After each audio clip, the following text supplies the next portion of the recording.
Hi everyone, thanks for joining me. I've come a long way to film this video. I've had to walk all the way down the stairs and out of the back door and sit in my garden. So I hope you appreciate the effort I'm putting in for this one. So in today's video, I'd like to talk to you about 7 10 out of 10 fragrances that I think are perfect for spring.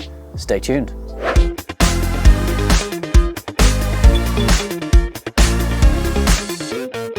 So I've done my spring lists. You may have seen my designer spring list and my niche spring list, but sometimes you can't include all the fragrances that you love in those videos. And a lot of times those list videos are made up of fragrances that are maybe newer acquisitions or things that you're wearing a lot, you know, things that you're rotating through. But there are still some fantastic 10 out of 10 fragrances that I was not able to include in those videos that I'd like to tell you about today.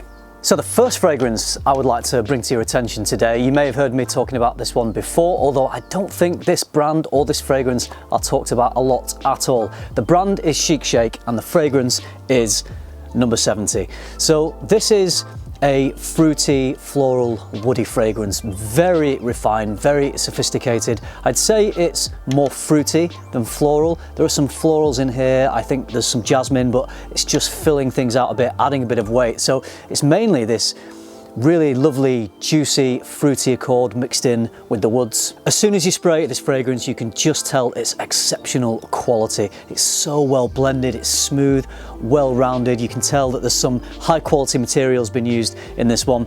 It's got this really lovely green, mossy accord, which makes me think of a mossy woodland floor in the springtime. So it's a little bit green, earthy, woody, fruity, all just perfectly blended. I'm so glad I discovered this fragrance and this brand. If you've not checked out Chic Shaik number 70, for me, it's a stunner for spring.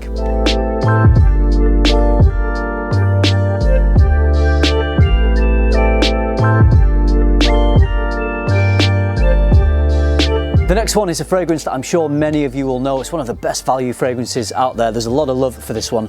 It's Rochas Man. So this is coffee, lavender, vanilla and bergamot. And despite there being coffee in here, it's not this rich, dark coffee. It's more of this sort of sweet, milky coffee. So it's not too heavy, but it does have a nice bit of density to it. And then there's brightness coming from the lavender and the bergamot. So this is just a sweet, mass appealing, super easy to wear fragrance. Pretty cheap. I think you can get this 50ml bottle for about 27, 28 pounds online. So really good value fragrance. It's a really versatile scent. You could wear this for a cozy night in, a fun night out, a casual day scent. I maybe wouldn't wear it in the really high heat, but we never really get that here in the UK in the spring, which is why it's one of my favorites for the spring. You could easily wear this in the winter, in the autumn, but because of that nice balance of light and dark, for me, it just works really well in the spring. So it's cheap, it's versatile, well put together. What's not to love?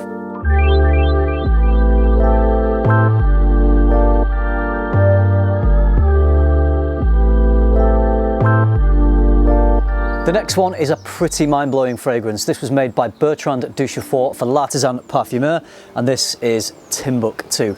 So for me, this is predominantly mango and incense, although there's a slightly animalic accord to it, but never to the point where it makes it challenging to wear. You've got the brightness from a beautiful sparkling mango, depth from the incense, and then there's an assertive earthiness. So it's unique, it's interesting, but I think it's very wearable. When I smell this, it just makes me think of the outdoors. Maybe it's the earthiness in there. So my preference of when to wear this would be for a special occasion in the springtime, dressed up smart. For me, Timbuktu is a hell of a choice.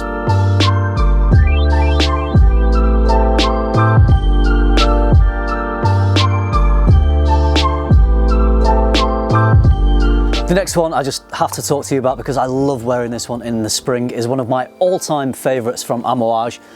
It's Reflection Man. It's sweet, it's creamy, it's addictive, beautiful combination of jasmine and sandalwood in here, but it still manages to smell masculine despite the floral components in here. Definitely doesn't lean feminine in my opinion. There are several reasons why I love this one so much, and it goes beyond just the smell because I have some amazing associations with this. The first one is, this was one of my first niche purchases. I remember buying this just before I went on holiday to the Lake District where I filmed a spring list video down by a lake there a couple of years ago. And I remember wearing this a lot around that time and filming it. So I've got good memories of that. It was a beautiful location, great trip with my family and my friends. And then speaking of friends, it reminds me of my friends too, because so many of my friends who maybe aren't deep into sort of niche fragrances would love to wear this. Sometimes they come around to my house and they borrow it. Sometimes they've got their own bottle and they wear it. So this reminds me of going out with my friends, having fun on nights out. And then the final memory that this connects me with is a childhood memory. When I was younger, we used to go to church, and at the end of the church service, we would have coffee at the back of the church, and right by where the coffee was served was this big bouquet of white flowers, and the smell of those flowers combined with the sweetness. I used to have milky sweet coffee. This doesn't smell of coffee, by the way, but it was just the sweetness of that. So the sweetness of that coffee combined with the white florals that I was standing next to just remind me of those carefree days as a child when we used to just go to church and my friends were there. So many reasons for me to love this one. It's so easy to like. I think you would probably find many reasons to also enjoy this. It's one of the most accessible and easy to wear niche fragrances. If you haven't yet stepped into niche, then this would be a great place to start.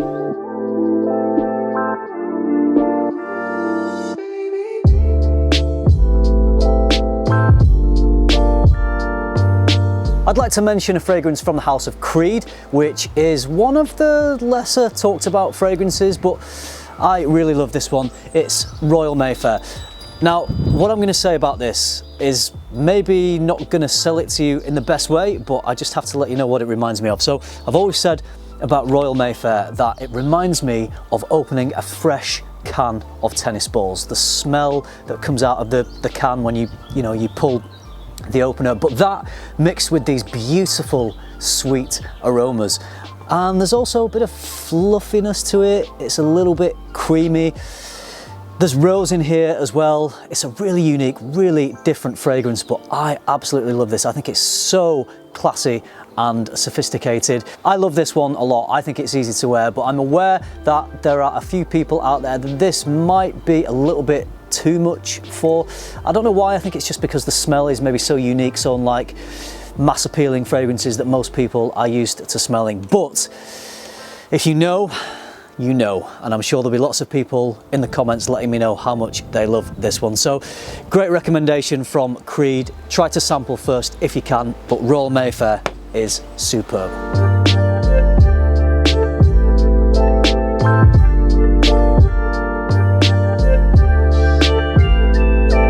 Tom Ford certainly knows how to make a classy fragrance, and this one is no exception. It's Grey Vetiver. To me, Vetiver can smell woody, smoky, earthy. It can have any of those facets to varying degrees depending on the amount and the type of vetiver used. But one thing that seems consistent when vetiver is in a fragrance to me is that it gives a scent a good strong backbone, and I definitely get that with Tom Ford's Grey Vetiver. But strung around this backbone are other notes including citruses. For me, I would say that this is mainly citruses and vetiver. I love this for spring because you get that bright, invigorating citrus mixed with that slight earthiness. You just can't go wrong with this one. You can't offend anyone. On the contrary, people will probably be telling you how good you smell if you're wearing this. Great daytime signature type of scent, but really wear this anytime, any place.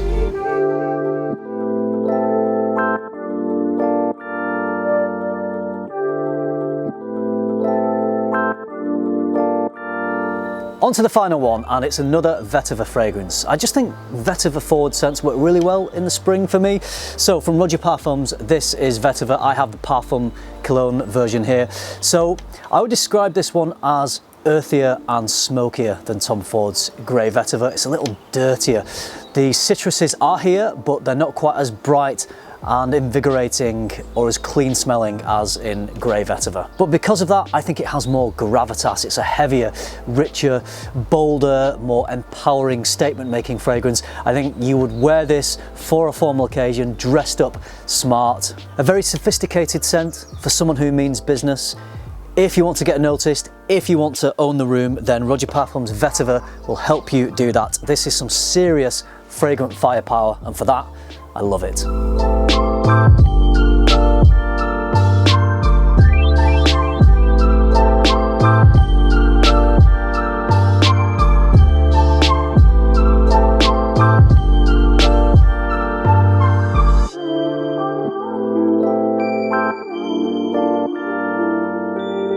Okay, there you go, some amazing 10 out of 10 fragrances that I love to wear in the spring. I'd love to hear what your recommendations are as well. Do you enjoy the fragrances I've talked about today? Let me know if you do. I would love to hear from you. I hope you found this video useful. I hope you enjoyed it. I hope you liked the outdoor setting that I trekked miles to get to. Thank you very much for watching. Remember, keep tuning into FM, keep smelling good, and I'll see you in the next one.